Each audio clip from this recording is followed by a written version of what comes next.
On blast. And we are live. This is the Wrap It Up on Blast Raps postgame show. As always, my name is Sheldon Alexander, and this episode of Wrap It Up is brought to you by Clean Cuts Barbershop, 2013 Danforth Avenue in the east end of Toronto. Clean Cuts, the multicultural barbers that will always keep you fresh for any and all occasions. So go see Skip and the crew. As a wise man once said, tell them that I sent you.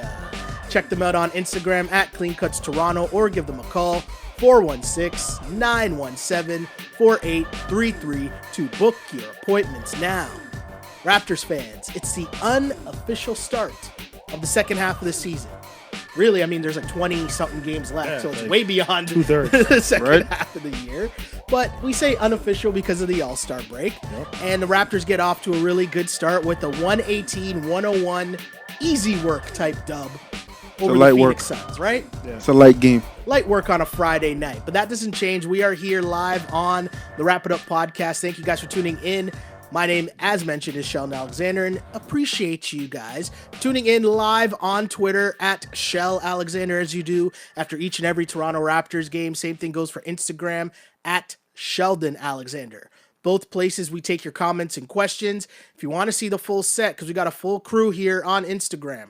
If you're in the Instagram feed right now, just click the link in bio. That gets you to the full set where you can see my guys, Foots and Q, who I will Plug in introduce momentarily. Two guys here, hype, ready to go.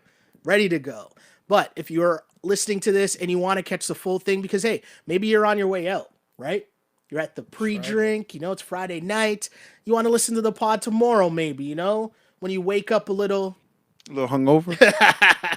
We got you covered. Dare I say it? As we are on iTunes, Spotify, SoundCloud, Google Play, YouTube, anywhere you get your podcast. We everywhere. Like and subscribe. Tell your friends. Spread the love. As this now is a stretch run. We can call this a stretch run of your Toronto Raptors looking to defend their NBA championship. I'll never get tired of saying that. No, man, forever champs. But I'm joined with the full crew today. I'll start on the far side with my guy Foots. How are you doing, sir? How are you feeling today? Highly favored and blessed, man. Like always. How y'all doing? I like it. I like that energy. And of course, beside Foots, I got my guy Q. Q, what's going on, baby? How you feeling? I'm good, man. Yeah. Friday, get the weekend popping. Let's do this.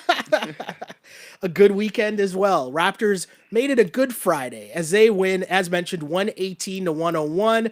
Their all-star, their franchise player, their max money guy, Pascal Siakam, came back feeling nice after his his first ever All-Star game. Yep. So he finished with 37 points, 12 rebounds, which I want to give the man some credit for, diversifying his stat sheet, right? Definitely. 12 rebounds for Pascal, 3 assists, blocks. 3 blocks, 5 threes. The 3 block shocked Did a me. little bit of everything. We'll start with Pascal. What did you like from Pascal tonight? Well, we talked about it earlier on, I think, just before the All-Star break.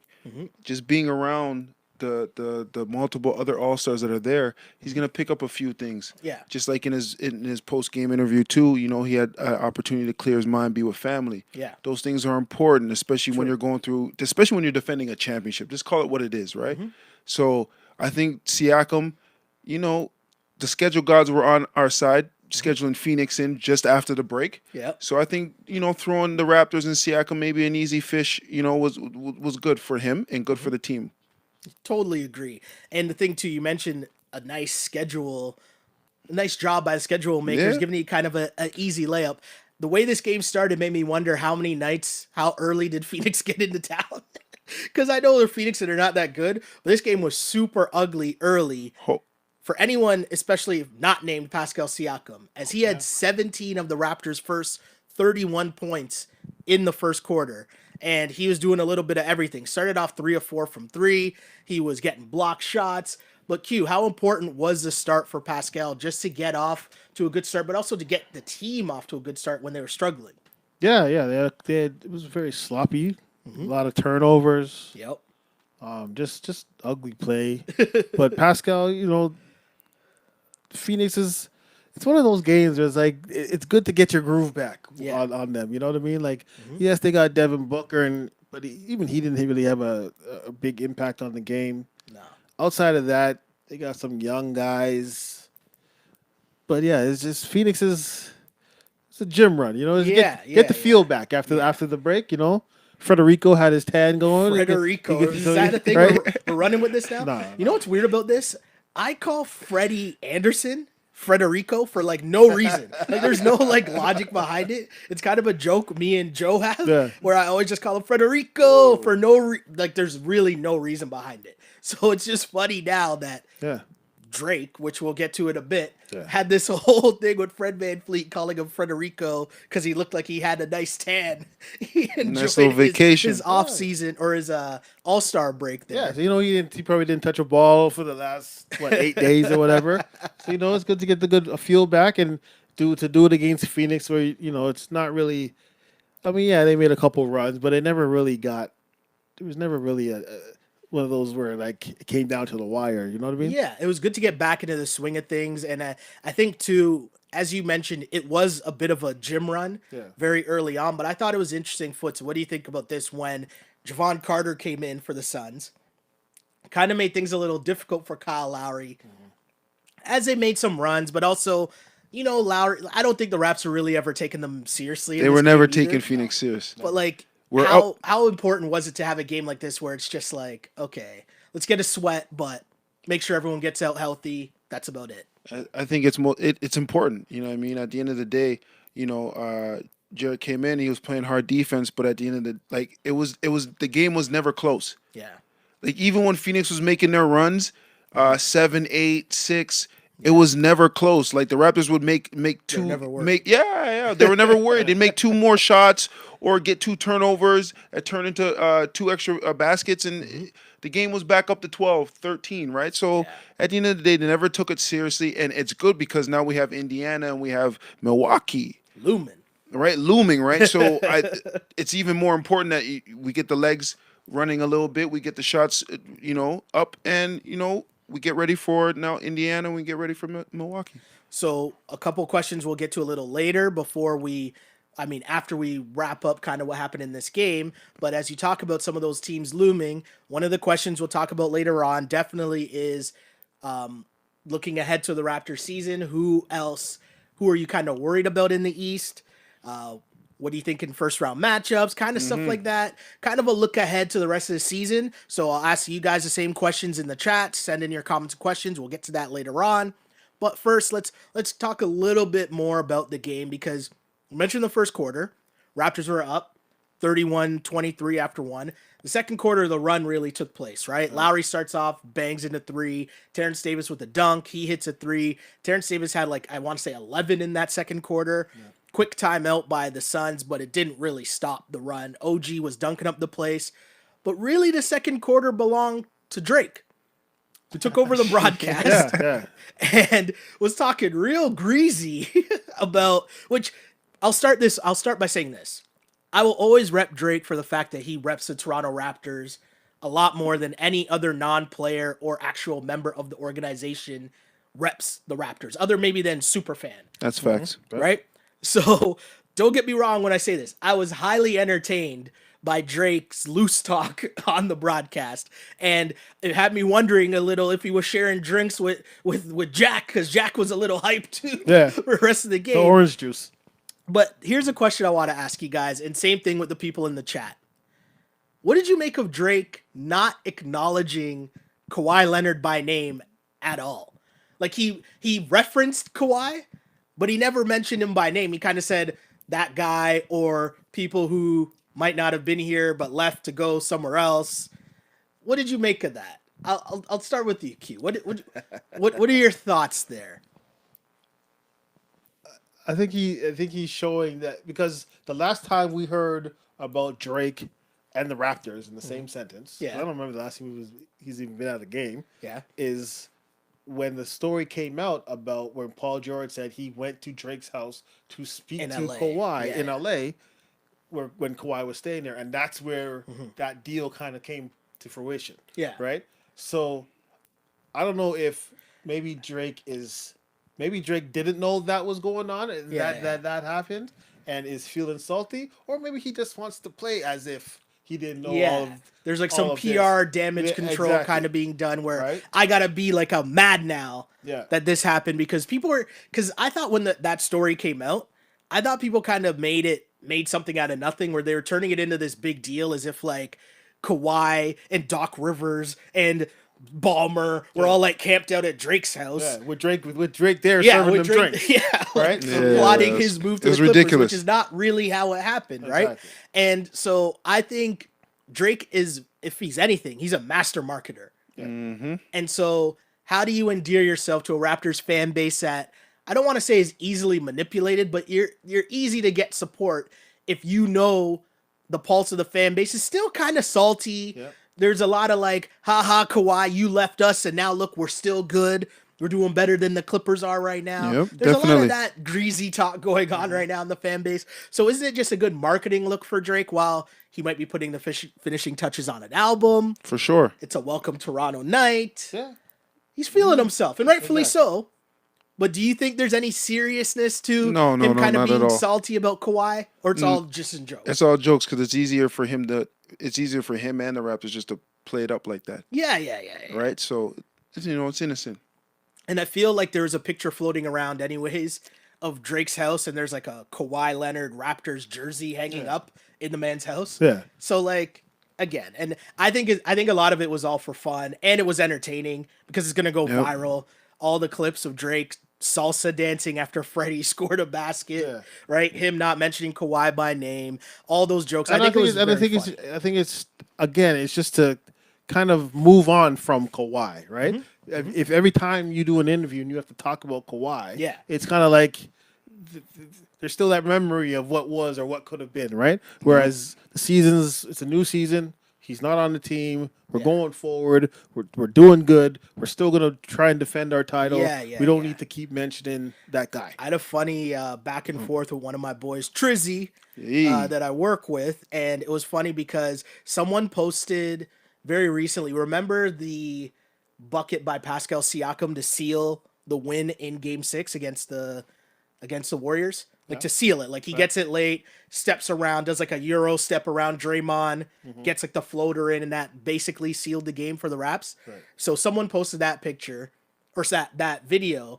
and there were a lot of people commenting on it, talking about, and people just think it was all Kawhi, like that type of energy, which led to more comments and all that. So me and Trizzy were going back and forth, and it was funny because this week, with there being no basketball since like from Sunday to Thursday, I found myself in like a deep dive, and I was legitimately, this is a straight loser. I can't believe I'm admitting this on the pod, but I was like just looking at something, and I ended up in a rabbit hole, and I ended up in box scores of the playoffs and just like random games where it's like, oh yeah, Kawhi had like 27 and 17 rebounds in Game 6 against the Bucks. Like just weird shit like that, right? So all this talk, I just wanted to put the reminder out there, and I put this out and people are still coming at me. I'm like, we're allowed to rep Kawhi and enjoy Kawhi and also enjoy this season. Like those two things don't have to be linked or pinned against each other to where to enjoy this season more, I need to tear down Kawhi. And I feel like that's a weird like subplot of this season where it's like, our regular season record's way better than it was last year. And it's like, why does that matter? Like, cool. What does that mean? Like last year was clearly about a chip or getting there. And so the regular season didn't matter. Whereas this year, I feel like the regular season does matter because you want playoff seeding, no? Yeah. But just the whole narrative of this year to last year and the comparison and the tearing down of Kawhi to make us feel better about this year. What do you think about that, Foots? Just in terms of, like, I'm sure you've heard it in whether it's in your group text or just talking to casual Raptors fans. There's a lot of like, it wasn't just Kawhi last year. Yeah, no, for sure, 100%, especially with the team coming out of the gate so hot, red hot, right? You get a little bit of that, especially my coworkers at work. I get a little bit of that too, but I'm just like, come on now. Realistically, he's a Finals MVP. He's a Finals MVP.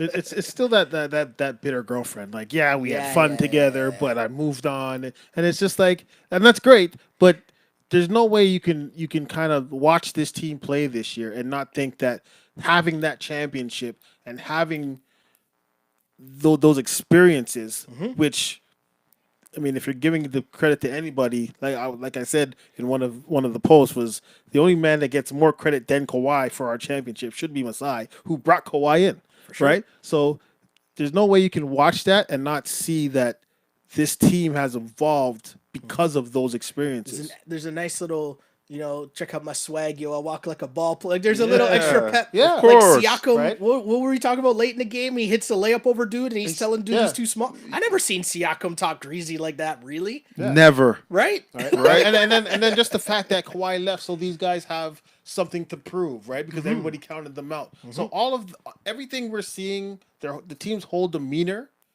is due to the position that they are put in from being championships. Totally agree. Come on. Totally agree. We all know why. We all know why the Larry O.B. is in Toronto. Oh, shouts to the Larry O.B. All right. I haven't heard that term in a while, and it just warms my soul to hear the term Larry O.B. It's sentimental and all that. Like it's still, don't judge me, man. Don't judge me. It still feels I thought we were in a unreal. safe space. No, this is safe. It still feels We're unreal. in a safe space. With everybody else clocking in. Oh, man. Let's see. I got a comment popping in up here from Austin. Austin says, Kawhi's in the past. I don't know why he talks about it, him and the Clippers so much. We don't need to diss him, but we've moved on. We sound like a bad team when we just keep looking into the past. Darren says, last season and this season, pure enjoyment. And that's what it is. Yeah. And that's exactly what it is. Because we didn't end up like the Suns. Yeah. Thank you. Right? And back to the Suns, they were just getting blown out. It was done by halftime, I want to say. Pascal, for the 5th time this season, had 25 points by the half, which is just work. And when he's cooking like that, and the Suns, meanwhile, in that second quarter, they shot 1 of 10 from 3. Yeah. You're going to take L's when you do that, right? When you shoot 1 of 10 from 3. They shot 18%. That's Phoenix, what I'm saying. Like from the 3-point line. Like, yes, Booker's an all-star. Booker, but he really wasn't. I don't even remember his 21 points. It wasn't impactful. I mean? That's what it was. And then Oubre, I was thinking to you earlier. Oubre is like a more athletic Nick Young.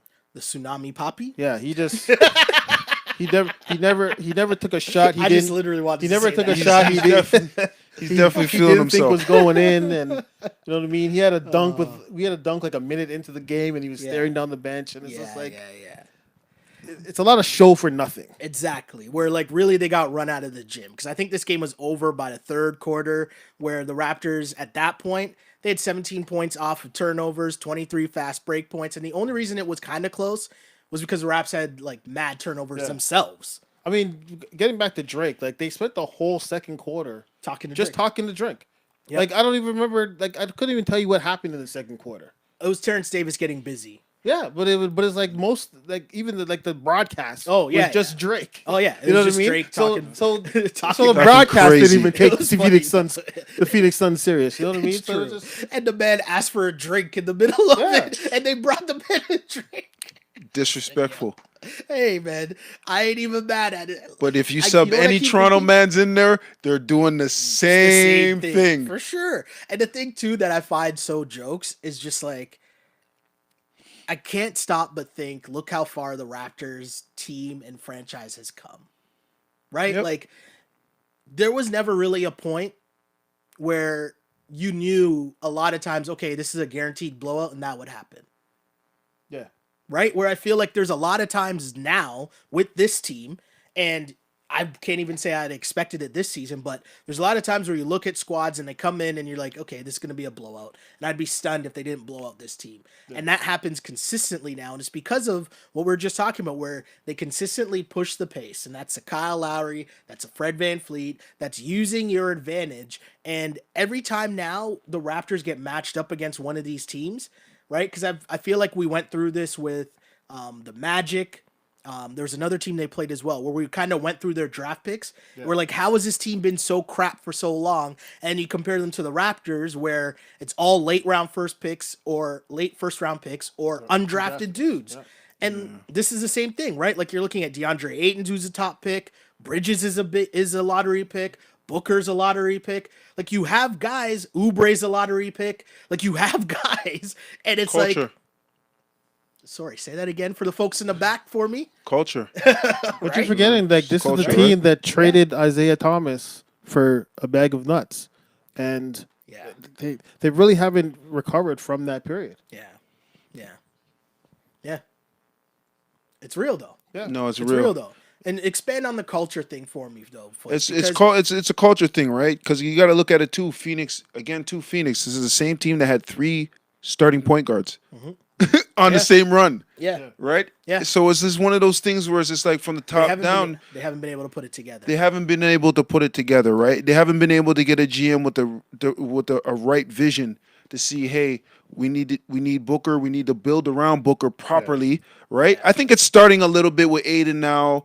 And trading and getting Oubre, right? I think they've already doubled their wins from last year, right? That was the stat they gave earlier. And I think a lot of that was kind of a change in culture because, one, Monty Williams is a legit coach. He's a legit coach. That's a good starting point. Yep. But also I think bringing in like Baines, Rubio, those are like solid veterans who have come from winning franchises. That's it. Right? Yeah. And I think, like you were saying, the big thing I think is Monty Williams, where how many coaches has Phoenix had over the last, right? How many GMs? Like, right? Like, you have to, if you hire a GM and you're going to pay him $2, $3, $4 million, give him 3, 4, 5 years. Like, if you're expecting this guy to come in, make 2 trades, and bring in LeBron James and KD to just, like, it doesn't happen that way, right? You have to build on something.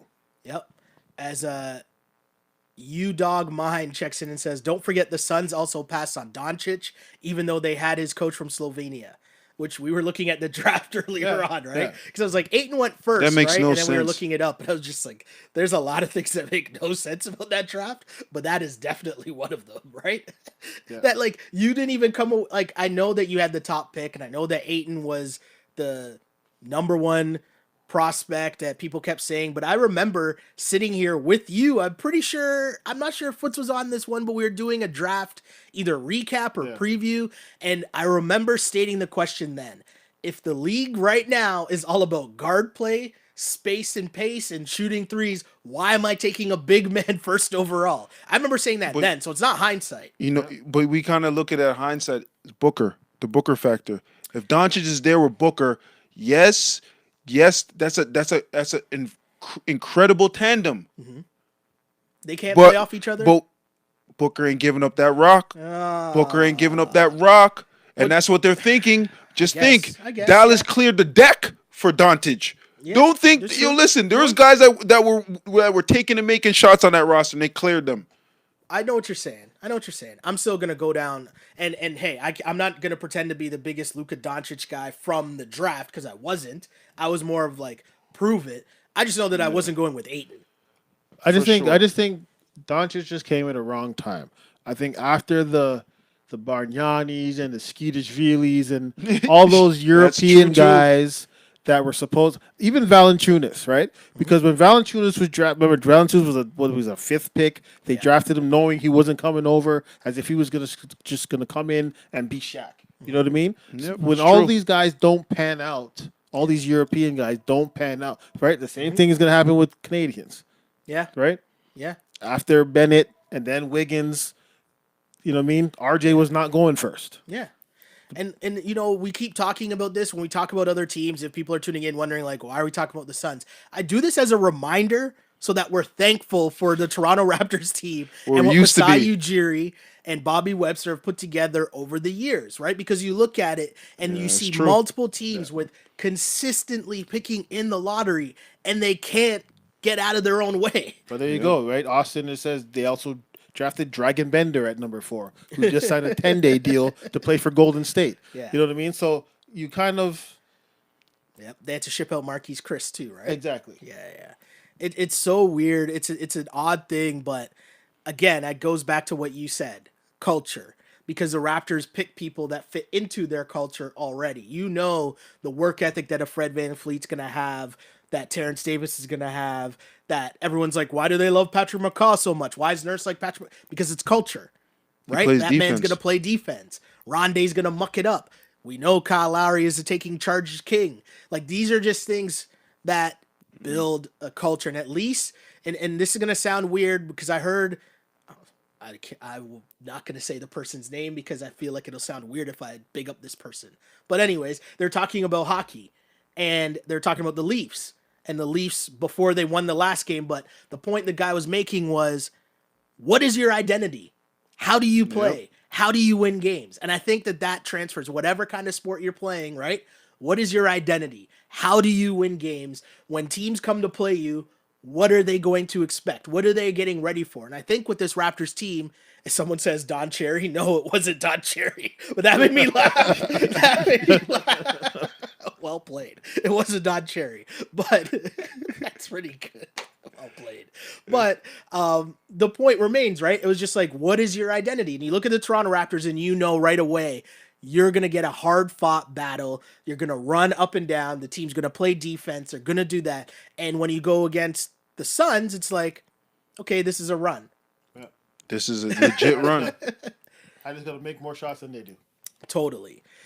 So again, the Raptors win this gym run against the Phoenix Suns, 118-101. As mentioned, Pascal Siakam leading the way for the Toronto Raptors with 37 points, 12 rebounds. He also hit 5 threes in this game.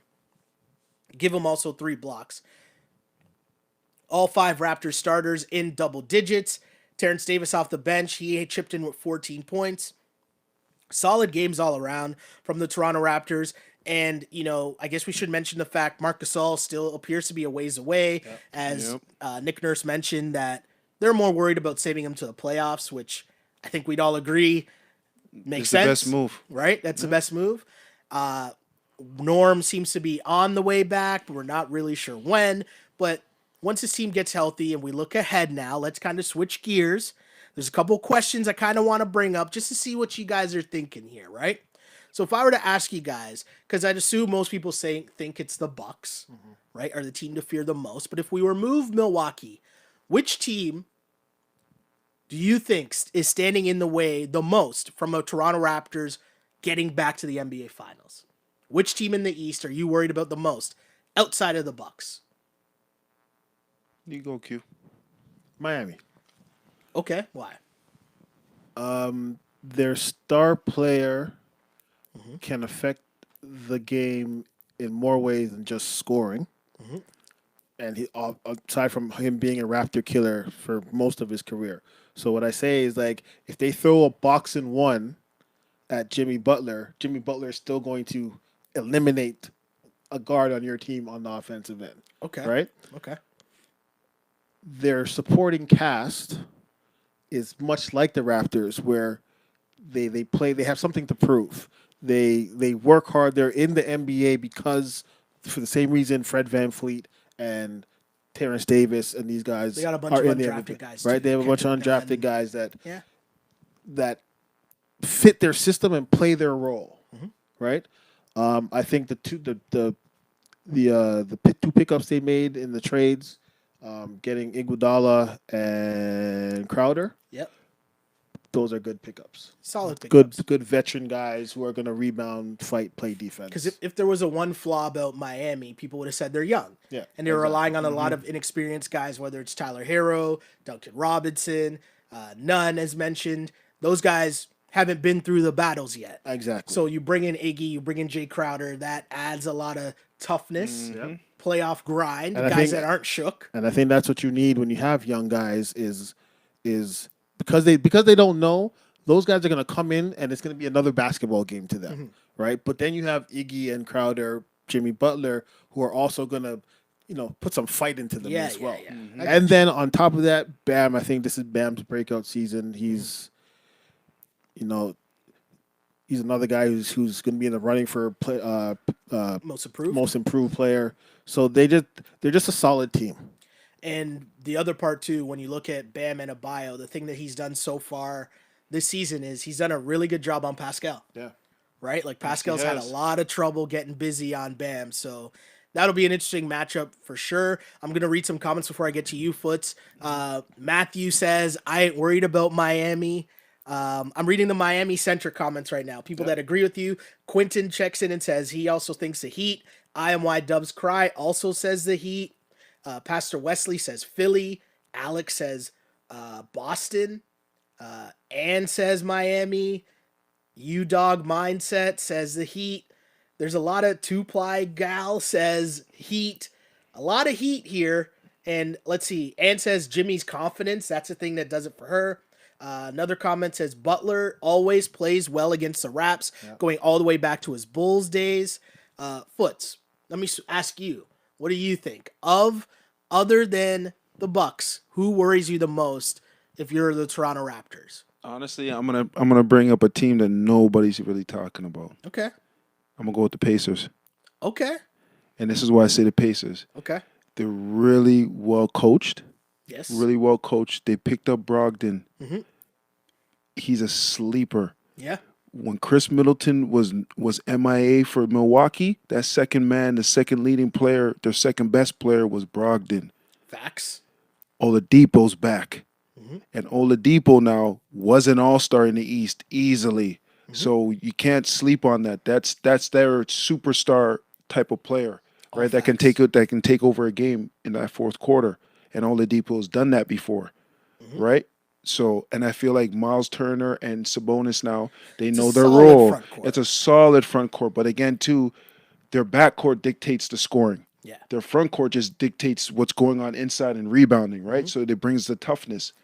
Also, too, I think someone who doesn't get a lot of pub for just the one skill that he really has that's good is TJ Warren. Like, he gets buckets. Thank you. He gets buckets. And he was out those games, the right? last two. Yeah, when they had the kind of home and home with the Raps, the last one TJ Warren didn't play. And him and TJ Warren and Jimmy Butler went back and forth, right? TJ's not going to back down. Yeah. Right? So that's another element too.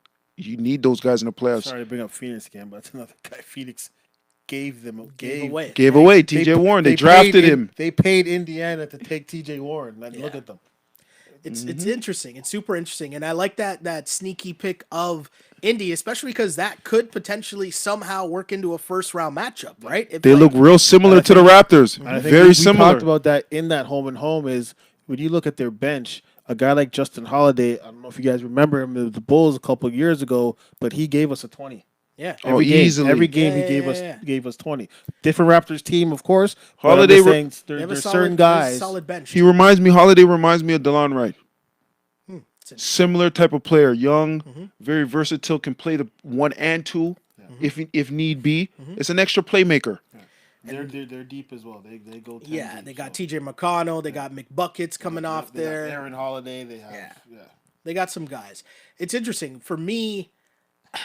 I'm like, the playoffs are going to be super interesting. Like, I think other than those bottom two teams, meaning like the Nets or who's down there, Orlando, and maybe Washington's kind of making a push where Washington might make it into the playoffs. Bradley Beal getting snubbed by the All-Star game might have been the best thing for his career because my guy's gone off since then. Yep, very true. I don't know if you've seen it yet, but tonight he had a massive. He pounded it on Drummond like. Maybe it's up there for dunk of the year. Man, I can't. You know what? I can't boost it because Beal, you're doing this. You're doing this over bottom feeders. That's what I'm gonna call it. Fair. He's been a multiple year All-Stars. This is against the Clevelands, the Detroits. Those are bottom feeders, in my opinion. I'm not repping them saying that they're gonna make hay or anything like that. But to the playoffs, though, right? It's like other than those three teams that could be in the 7 or 8 spots, everyone else legit kind of worries me in the East. And so I don't know who worries me most, but like the Celtics have been playing really well, and they're kind of in the same spot as the Raps where they haven't had all of their guys all together. Yeah. Right? Like as soon as someone comes back, someone else goes down with injury. Yeah, Kemba's been out, Jaylen Brown's been out. Smart was out for a long time. As soon as Smart came back, Hayward went down. Like Kemba went down. Like it's just been back and forth so much. And that Celtics team, they're built in the mold of the original Golden State, meaning a bunch of guys who can switch everything. Yeah. Mm-hmm. And then Kemba's the Steph, and I'm doing air quotes because I know they're not the same player at all. But I mean the small guard, right? But in terms of you're talking Hayward, Tatum, and Jaylen Brown. Right? Those guys, you're switching everything on the perimeter. You can kind of go small with those guys. It's a very interesting team, and we know Brad Stevens is a good coach, which is the other interesting part of this Eastern Conference. Because think about who you named so far. Yep. You're talking Spoelstra. Yep. You're talking Brad Stevens. Nick Nurse, as we know, has done a hell of a job Nate so McMillan. far. Nate McMillan, like those are legit coaches that we're talking about so far, right? And the East playoffs is going to be tough. And the Toronto Raptors, to me, the big thing for them, and if we switch it from, talking about who worries you, who do you think has to be, like, who's the most important Raptor from now till the end of this season and into the playoffs? Who's the most important Toronto Raptor? Because I'm going to kind of cheat and say it's Nick Nurse. And the reason I'm saying it's Nick Nurse because he's the one that's going to have to figure out the food chain in terms of who am I drawing up the plays for? When I need a bucket, who am I turning to? When, who are the matchups, the adjustments, all those adjustments that he made last season that were so important that even with Kawhi's 30-piece every night, Nurse still had to pull all the right strings to get the Raptors a championship last year. He's got to do that and more without the Kawhi 30-piece this year. And I think somebody's got to get those points. Someone's got to get busy night in, night out. And I think it's going to be on Nurse to kind of either drop the game plan or seek out the mismatches and figure out who that guy is. While you guys think, I don't know who's going to go first, but someone in the chat says Marc Gasol, which is an interesting answer as well, because he kind of, if you're going by committee, Marc Gasol kind of bumps everyone else down. You know what I mean? Like, you don't need as much from everyone else if Marc Gasol's in the lineup and contributing at both ends of the floor. Another comment, Gordon says Nick and Kyle. So obviously we know Kyle Lowry's resume in the playoffs tends to be kind of up and down and wavy. Yep. Not sure it can be as wavy without Kawhi. What do you guys think, though? Who is the most important Raptor? Foots? Yeah, I'd have to agree with you. I say Nick Nurse. Yeah. He's going to have to pull a rabbit out of his hat. It's going to be adjustments on adjustments, and it's more. You know what? Honestly, it's more so going to be matchups. Yeah. Who do we have the advantage on, and who's the mismatch on the other end? Mm-hmm. I think honestly, Nick Nurse is going to be the most important Raptor. The other thing too is that the thing with Kawhi, and I know people don't take it the wrong way when we're bringing up Kawhi, but Kawhi was a break in case of emergency, meaning you're in trouble. We need a quick 6 points. He's stopping the run. What are you doing this year? That's what I'm saying, where Nick Nurse has to drop a play. Because I'm not saying that it's not possible. I'm just saying you're going to need a little bit more than, clear out and pass it over to the man over there, right? Because there's no one on this Raptors team that you're just giving the ball and they're just getting a bucket like that. Or am I wrong? Could that be Siakam? I don't know. What's your answer, Q? Well, because you guys both went with Nick Nurse, I'm going to say Siakam. Okay. I think this is where the playoffs are, where your rising stars become your stars, or define themselves as, okay, they can only be a second or third option on the team. Okay. Right? Playoffs is where you earn that max contract. Right? Okay. So, you play Orlando first round, you can run and gun, beat them in 5, maybe 6 games, maybe, who knows, maybe 4. Yeah. Right? But then when you get to those second and third rounds, that's where it becomes my best player against your best player. Yeah. Because everybody else is going to cancel each other out. Okay. Right? So when you're playing Philly and it's now Ben Simmons versus Siakam, whoever wins that battle is usually going to win that series. When you're playing Boston, now it's Jason Tatum against Siakam. Whoever wins that battle wins that series. You know what I mean? I like it. Even when you're playing Milwaukee. Now, I'm not saying, obviously, Milwaukee has the better player in that, right? But now, that's where, okay, are you going to close that gap? So if Giannis is giving you 32, are you going to be mid 25, 26 so that the rest of your team doesn't have to overcome that big deficit? So I'm going to say it's Siakam because, again, when it's a tight game, and are you going to be going to the cup hard and earning that foul call instead of begging for that foul call? Yeah. Right? That's where, right? So the playoffs is where you earn that max contract. The playoffs is where you stop being an all-star and become a superstar, if that's where your trajectory is leading you. So I'm going to say Siakam. Pastor Wesley in the chat agrees with you. He says Siakam is definitely the first option. But as I skim through, Darren also says even last year, Siakam's first game against the Warriors, I guess people are saying it just shows that, like, we've seen it flashes from Siakam, right. but can he do it consistently? The one thing I'll say, though, I'm seeing a lot of Marc Gasol's in the chat, and I find it super interesting because, we've talked about Marc Gasol a lot since he's become a Toronto Raptor, but I think there's some really good points being brought up by people here. And Jay Herrera says the Raps have to either get by Embiid and or Giannis. Healthy Mark is the only way to get by them. Embiid, definitely. I think if Mark can do what Mark has done consistently against Embiid, that Philly team becomes very regular, right? Giannis, I don't think that's a straight one-on-one matchup. Like, no, right? He was like the anchor of like the team defense exactly against Giannis. So that's important. But I think to beat Giannis, that's where Nick Nurse comes up with, whether it's a box and one scenario or whatever it is. That's where Nick Nurse comes into play, playing defense against Philly. Definitely, it's a good solve. But like you said, having that number two seed, and you have to take out either whether it's Brooklyn or Orlando. By the time you get to the second seed, really, Philly might be out of the playoffs for sure. Right? Yeah, Indiana could be out of the playoffs. Like, we don't know how. Hope exactly. You don't know how that 3, 6, 4, 5 like that eliminates two big teams right off the bat. Right off the bat. The other thing too, Foots, and tell me what you think about this, because Philly, we're talking about just Embiid, and we're doing a lot of comparison to last year. Oh, well, they don't have Jimmy. But what about the Raptors? If Gasol's not healthy, but now you're not only going up against Embiid, but you're also going up against Al Horford. Does that kind of worry you if you're the Raptors tough. In that matchup? Or are you okay with the Raptors being able to kind of play those big guys off the floor if they go small? No way. I'm worried about that. Okay.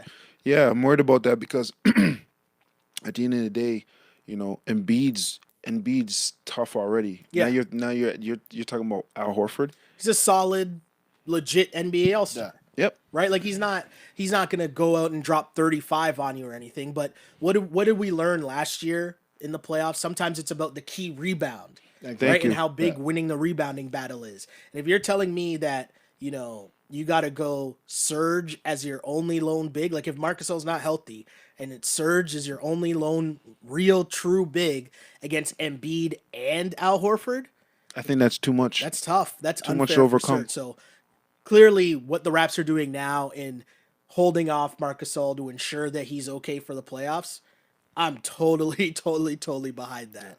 Mm-hmm. Also, I want to say something. People in the chat that are throwing out like Pascal, Fred, Norm, Kyle, Mark, Serge, like that's not the question. The question was pick one person. And there's people being like throwing out, well, OG and this, and it's like, no, pick one person. Mm-hmm. But as I mentioned, OG, how big do you think OG is to this playoff run? I think he'll play defense. I think he gives you a guy, another option to throw at whoever that other team's best player is. But we know this is playoffs, and every bucket does count, and the games are going to be close. So, although his defense is good, he can't be having those 0 for 8 nights. Can OG guard Giannis? Len is saying OG will be vital in guarding Giannis at the point of attack. I agree. Yep. You think OG can guard Giannis? Yes, I can. For certain stretches, some stretches. With help. With help, of course. But I think more of the 4 or 5s that we have will be taking Giannis. But I think for particular stretches, I think OG can hold his own. Lisa makes an interesting point. She says OG for defense and Siakam for offense, and Fred to close it out, and Kyle to be the Kyle of last season. That's a cheating answer, Lisa. Yeah. But hey, right. I like the detail that you went into. Okay, I'll give you some marks. I'll give you an incomplete for that answer. Right? Yeah. I just think OG's got to make those open shots. I'm not asking to go out and go for 25, and you know what I mean. But he's got to make those open corner threes. Yeah. Right. How big is Norm? Huge. I agree with you. I think they need Norman Powell because Norm is the lone guy that has proven the most, I would say, of anyone else on the team. Because I still can't say that he's done it consistently because obviously he's been hurt. Yeah. But I'd say the most of anyone on the team, when you need a bucket, Norm has been the guy that has proven the most this season that he can get you a bucket on this Raptors team. Yeah. Am I right there, or do you have someone else that you think you would trust more? Or depends on the night. I feel like it depends on the night. Okay. No, I think it's playoffs. I think it's every night. I think he will take the pressure off of the other guys having to go for 30 if he can chip in with an 18 to 20 off the bench, right? Because if you do, again, when you're looking at all these other teams, we mostly talked about their starters, right? Okay. Norm is our bench scorer, right? I got to think that Terrence Davis's numbers will probably be restricted in the playoffs, right? Okay. Norm is that guy who's going to come off the bench and be our bench scoring, right?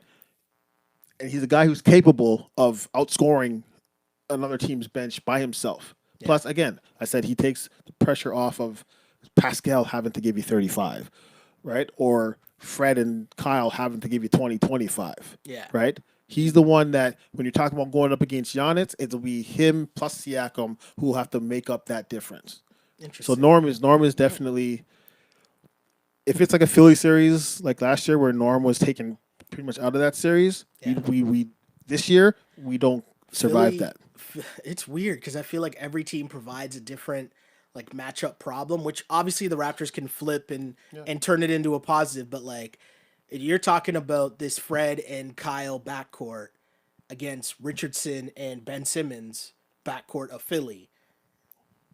That's tough, right? So there's just a lot of things, but you're right. The way that it's shaping up now, you might not even see Philly the way that things are breaking down now. So it's super interesting, and I can't wait, and I'm super excited. Above all, I'm so excited to see how the rest of this season plays out because I have no idea what to expect. Like, we're talking about who X factors can be. We haven't mentioned Terrence Davis, who Terrence Davis could be what Norm was, right? Yep. Where like, we don't know what's going on. Need a spark, and Terrence Davis comes off the bench and like steals that game 5 that Norm did how many times in the past, right? Yeah. So it's super interesting with this team. But the one thing we do know, they've been through the battles, they've been through it, and Nick Nurse showing the game plan is there. So if you keep it close for a couple games, give them, around game 3, you're still in it, right? Yeah. I think you might come up with something. The thing I'm most impressed with this team is regardless of the team that has come in, they have been able to beat them at their own style. So if it's running gun, the Raptors have shown that they can do that and do it effectively. Yeah. If it turns into a half court game, the Raptors have shown that they can defend that and score in the half court. So I think all of these games, even if it's Orlando, Philly, Atlanta, it's all of that is going to help us in the playoffs because it's giving us experience defending and playing against those different style of teams. Yeah. And, thank you guys so much for tuning in. Really appreciate that as we kind of switch gears midway through this podcast that's about a blowout and kind of push things forward towards what we think the second half of the season will be. But I just have one last question that's for the people as well listening, that even if you're listening to the podcast, please comment in the comment section wherever you listen to this podcast, because this is what I want to know the most from Raptors fans. What would make this season a success to you? Is it winning a round? Is it getting back to the conference finals? Is it getting to the NBA finals?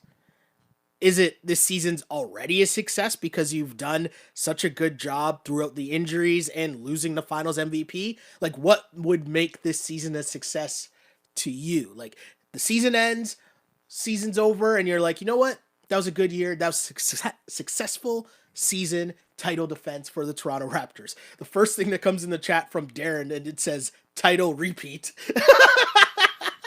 I ain't mad at you. So Alex says repeating as well. Come on, man. Like, I'm asking a question because I'm honestly curious as to what people's thoughts are. Gordon says winning it all. See? So people have legit repeat aspirations. What do you guys think, though? I'm going to go with NBA Finals.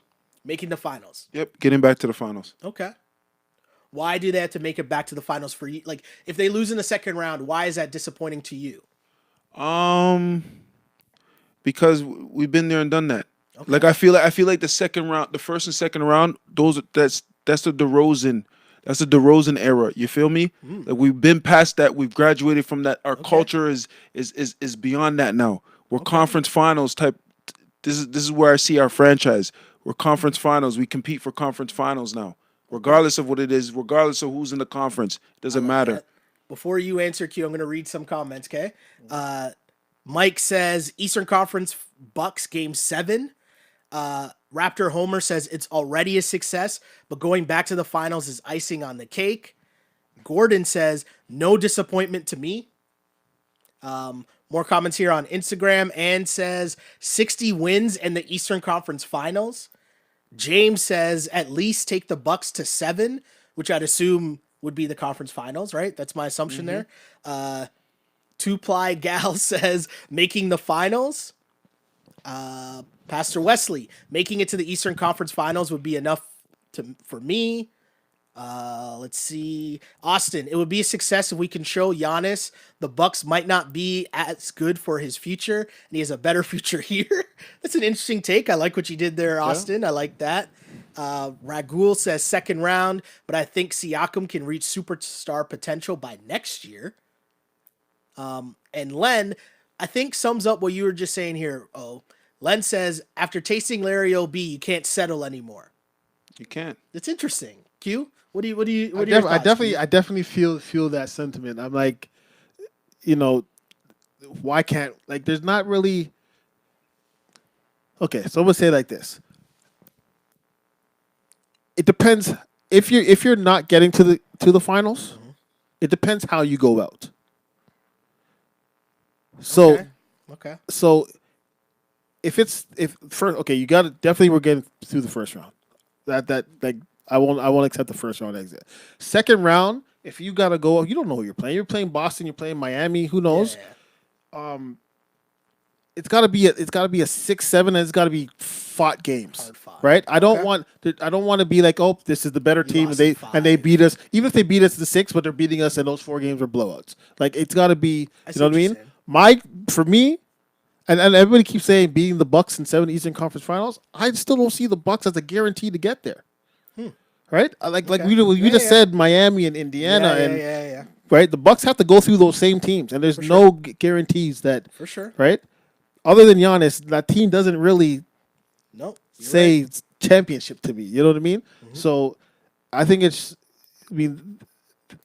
for me, the goal would be getting to the finals. But if this year is not to be that year, it's just going to be how they go out. Yeah. If they go out playing Raptors basketball and they just get beat at the buzzer in Game 7 of Round 2, I'm okay with that. Yeah. That's super interesting. I got some other comments here. Karen says, I had a strong feeling the other day that the Raptors will win again and Kyle will be MVP. I like the energy of this Raptors fan base because they're kind of pumping me up because I'm going to be honest and people are going to tear me down for this.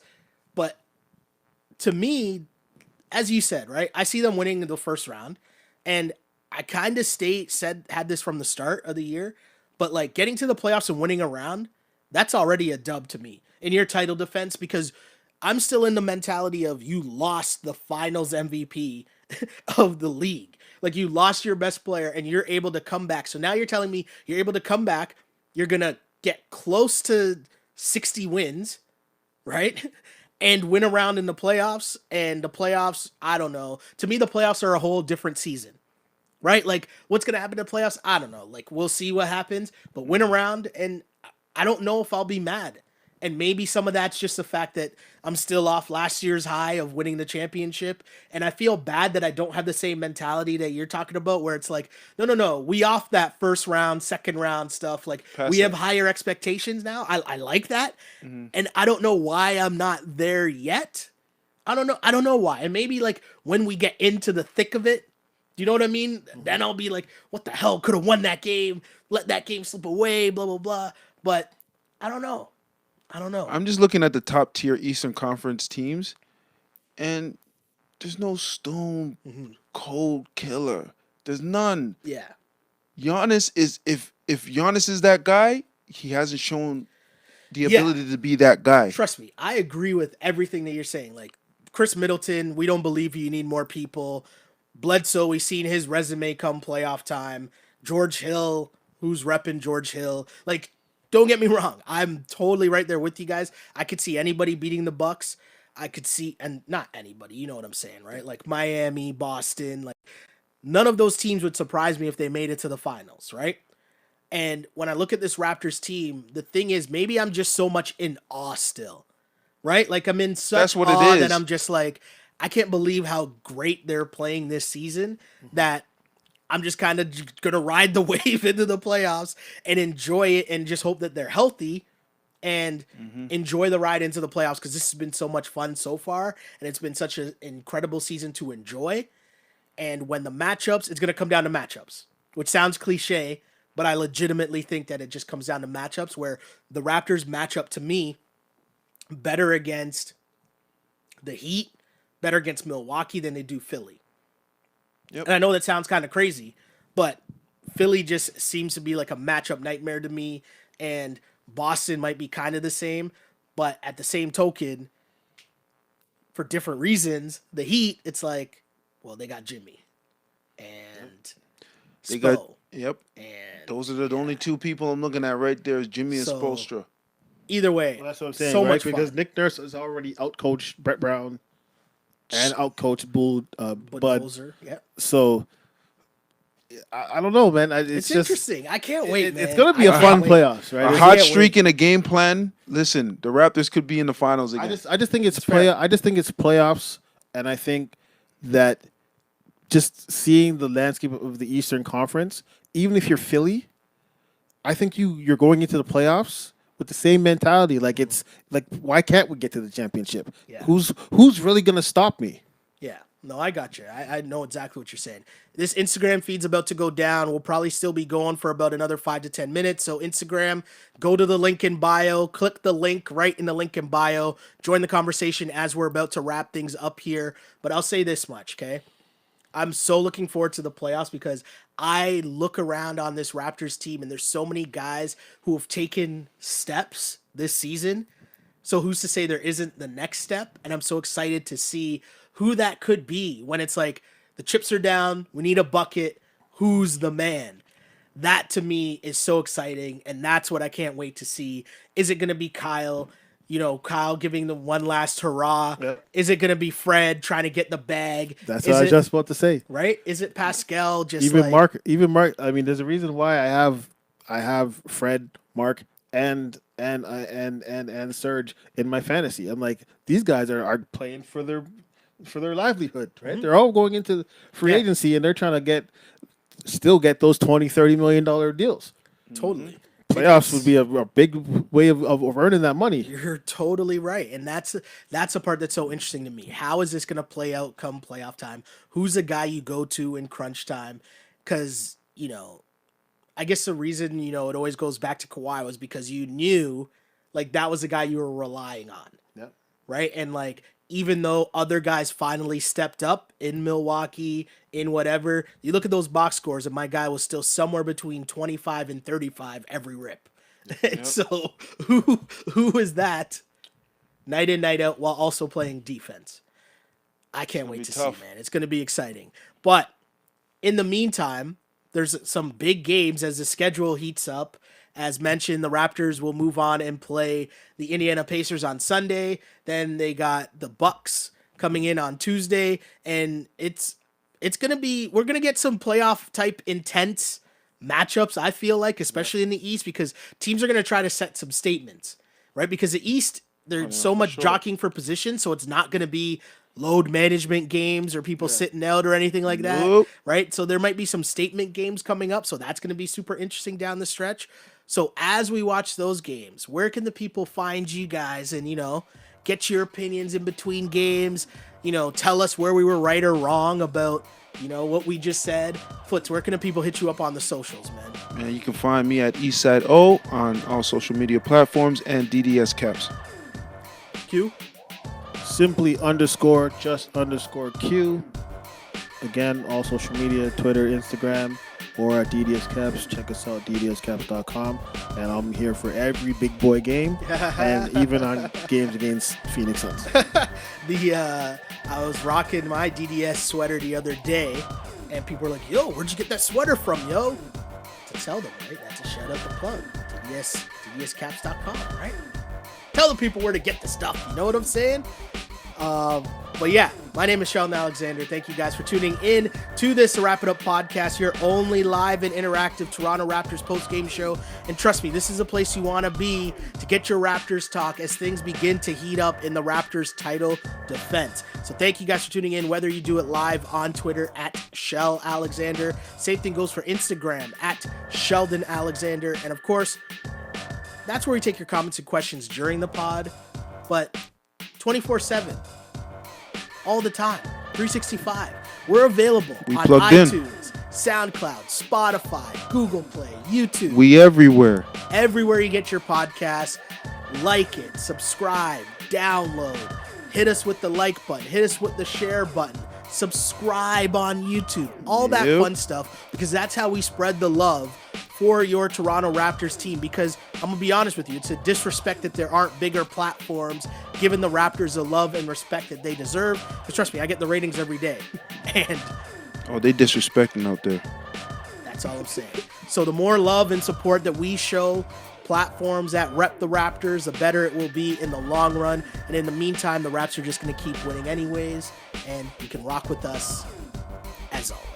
And we appreciate that, because as I always say, I used to pray for times like this to rhyme like this. This is the Wrap It Up on Blast Raps post-game show, as always, unpolished and unapologetic. Until next time, see ya. Peace. On blast.